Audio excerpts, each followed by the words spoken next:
जादुई बैंगन का पेड़।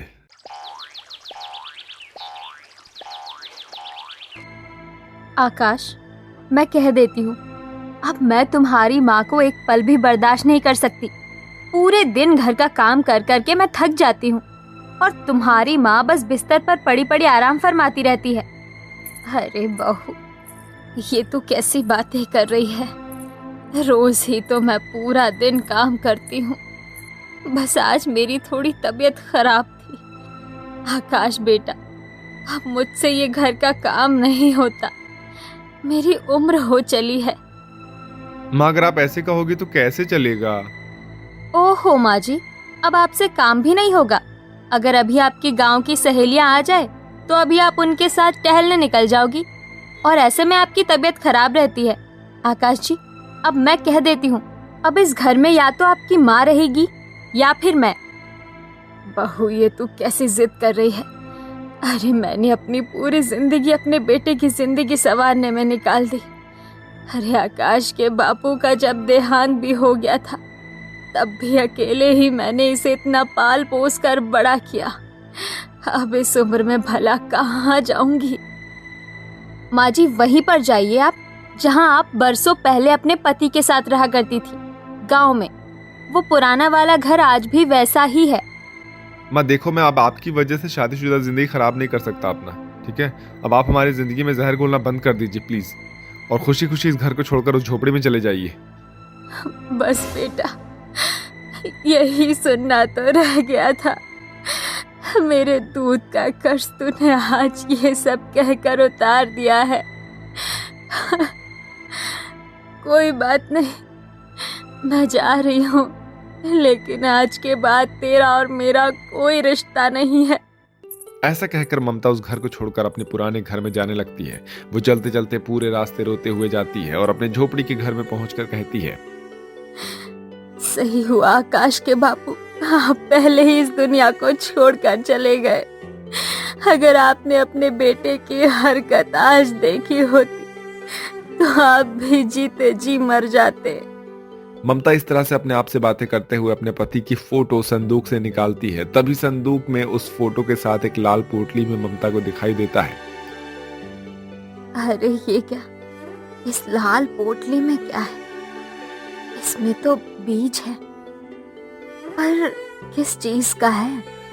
लग रहा है ये आकाश के बापू ने रखा होगा। एक काम करती हूँ, आज भी मेरे पास एक खेत का टुकड़ा है, इस बीज को मैं उसी में बो देती हूँ। जो भी हो, कुछ ना कुछ तो उग ही जाएगा। ऐसा सोचकर ममता उस बीज को अपने घर के पास वाले खेत में ले जाकर बो देती है और फिर वापस अपने घर आकर अपने आप से कहती है, हे ऊपर वाले, क्या फायदा ऐसी औलाद का जो एक बार भी अपने माँ के बारे में ना सोचे कि वो इस उम्र में कहाँ जाएगी। आज ना तो मेरे पास अनाज है और ना ही एक फूटी कौड़ी।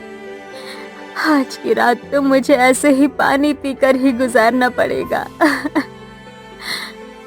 ऐसा कहकर ममता पानी पीती है और फिर वो सो जाती है और ऐसे ही सुबह हो जाती है और वो अपने खेत पर जाती है और वहां पर जाकर देखती है और देखते ही हैरान हो जाती है, क्योंकि वहां उस खेत में एक बड़ा सा पेड़ लगा हुआ था जिसमें ढेर सारे बैंगन लगे हुए थे। साथ ही पूरे खेत में बैंगन ही बैंगन लहरा रहे थे।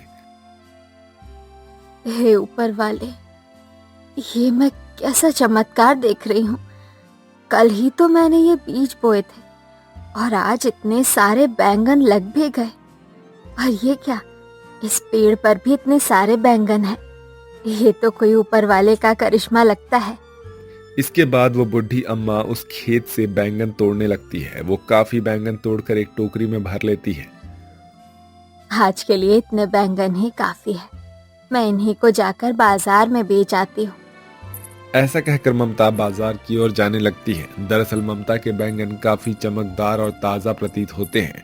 वो बाजार में जाती है और आवाज लगाने लगती है, बैंगन ले लो, बैंगन बस 10 रुपए किलो, बहुत ही अच्छे, बहुत ही सस्ते बैंगन। बैंगन ले लो, बैंगन बस 10 रुपए किलो। अरे ये क्या काकी, इतने सस्ते बैंगन आप क्यों बेच रही हो? बाजार में बैंगन का भाव 20 रुपया किलो है और आप पूरे आधे रेट में ही बेच रही हो। अब क्या करूं बेटा, मेरी उम्र हो चली है। मैं सस्ते में बेचकर यहाँ से जल्दी जाना चाहती हूँ। मैं ज्यादा समय तक यहाँ बैठ नहीं सकती ना। इस तरह बूढ़ी अम्मा हरिराम की बातों का जवाब देती है और फिर से अपने बैंगन को बेचने के लिए आवाज लगाने लगती है।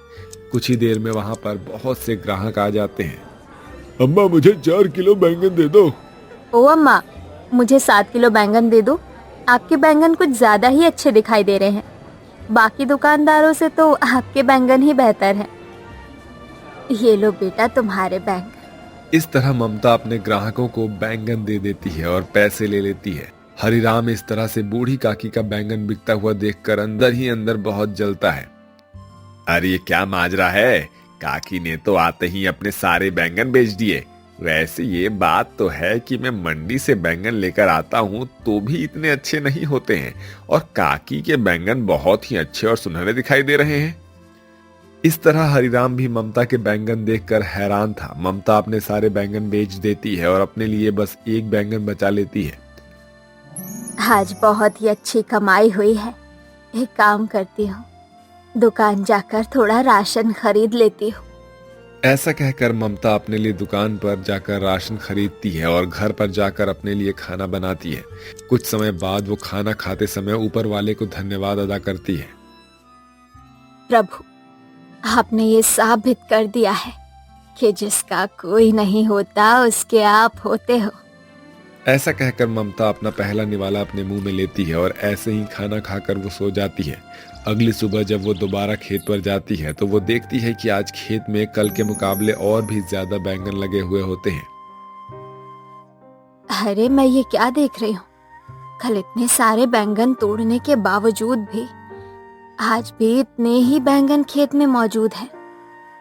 ये तो सचमुच का चमत्कार है। एक काम करती हूँ, आज भी थोड़े बैंगन तोड़कर बेच आती हूँ। ऐसा कहकर ममता कुछ बैंगन तोड़कर मंडी में ले जाती है और वहां बेचने लगती है। तभी हरिराम वहां पर आकर कहता है, काकी आप वैसे भी पूरा दिन बैठकर इन बैंगनों को बेचोगी, आप एक काम क्यों नहीं करती, आप अपने सारे बैंगन मुझे ही दे दीजिए अपने कल वाले भाव में। बेटा मैं तो बेचने के लिए तैयार हूँ, अगर तुम्हें कोई आपत्ति नहीं है तो। नहीं नहीं काकी, मुझे क्या समस्या होगी। ऐसा कहकर हरिराम ममता के सारे बैंगन खरीद लेता है और उनके पैसे देकर वहां से रवाना हो जाता है। उसके बाद वो उन बैंगनों को 20 रुपए किलो के हिसाब से सभी को बेचने लगता है और वो ये देखता है कि उसके बैंगन बिकने भी चालू हो जाते हैं। कुछ देर में ममता के बैंगनों के साथ साथ उसकी सारी सब्जियां भी बिक जाती है। अरे ये क्या, मैं तो पूरा दिन भी अगर यहाँ बैठता था तब भी मेरी सब्जियां नहीं बिकती थी। जरूर उन बूढ़ी काकी के बैंगनों में कोई तो बात है। हरिराम ऐसा अपने आप से कहकर घर चला जाता है और आज की सारी बात अपनी पत्नी कौशल्या को बताता है। अरे हाँ भाग्यवान, मैं बिल्कुल सच कह रहा हूँ। जरूर उन काकी के बैंगनों में कोई ना कोई शक्ति जरूर है। बैंगनों को देखते ही ग्राहक खुद ब खुद चले आते हैं। मैंने अपनी आंखों से देखा है। अगर ऐसी बात है तो तुम एक काम क्यों नहीं करते, तुम उन काकी के बैंगन सारे खेत से चुरा लो। शायद तुम सही कह रही हो। अगर हमें बड़ा आदमी बनना है तो यही एक रास्ता है। मैं आज ही रात में उस खेत को खोजकर उस खेत के सारे बैंगन चुरा लूंगा। इस तरह हरिराम अब रात होने का इंतजार करता है और ममता काकी से पहले वो खेत को ढूंढता है और उसके खेत में चला जाता है जहां काफी चमकदार ढेर सारे बैंगन लगे हुए थे। इस बुढ़िया ने बड़े ही अच्छे बीज लगाए हैं। अभी 1-2 बोरी भर चुका हूँ, फिर भी कितने सारे बैंगन अभी भी बाकी हैं। 3 बोरी और भर लेता हूँ। 5 बोरी बैंगन भरकर हरिराम अपने घर आ जाता है और उन बैंगनों को अपने घर में रख लेता है। फिर अगली सुबह, हे ऊपर वाले, बस तू अपनी ऐसी ही कृपा बनाए रखना। बेटे बहू ने तो मुझे छोड़ दिया है, बस अब तेरा ही एक आसरा बचा है। इस तरह ममता अपने ऊपर वाले को याद करती है और अपने लिए खाना बनाकर खाकर खेत पर आ जाती है जहां वो देखती है कि पहले से ही ढेर सारे बैंगन तोड़कर रखे हुए थे। अरे इतने सारे बैंगन किसने तोड़ कर रख दिए? अब इतने सारे बैंगन मैं अकेले कैसे बेचूंगी? एक काम करती हूँ, इन बैंगनों को सड़क किनारे रख लेती हूँ, कोई ना कोई तो खरीद ही लेगा। इसके बाद वो बूढ़ी काकी उन बैंगनों को लेकर सड़क किनारे बेचने के लिए चली जाती है। उधर हरिराम जब उन चुराए बैंगनों को सुबह बेचने के लिए घर से निकलता है तो उन बोरियों के अंदर बैंगन की बजाय सांप थे और बाकी सभी बोरियां खाली थी। इतने सारे सांपों को देखकर हरिराम यहाँ से वहां भागने लगता है। अरे बचाओ, अरे अरे ये मैंने तो बैंगन रखे थे, ये सांप कहाँ से आ गए? अरे कोई बचाओ मुझे। अरे काकी, लगता है काकी ने कोई जादू किया है। हरिराम भागता हुआ उन बूढ़ी काकी के पास जाता है। उधर बूढ़ी काकी के पास एक बहुत ही बड़ी गाड़ी आकर रुकती है, जिसमें से एक बहुत ही बड़ा शेफ उन बैंगनों को खरीदने के लिए आता है और 5 किलो बैंगन 50 रुपए किलो के हिसाब से लेता है। इसके बाद उन बूढ़ी अम्मा के पास और भी ढेर सारे ग्राहक आते हैं, जिससे उनकी अच्छी खासी कमाई होती है। वहीं वो सब्जी वाला आकर काकी से माफी मांगता है और उनसे सारी बातें बताता है।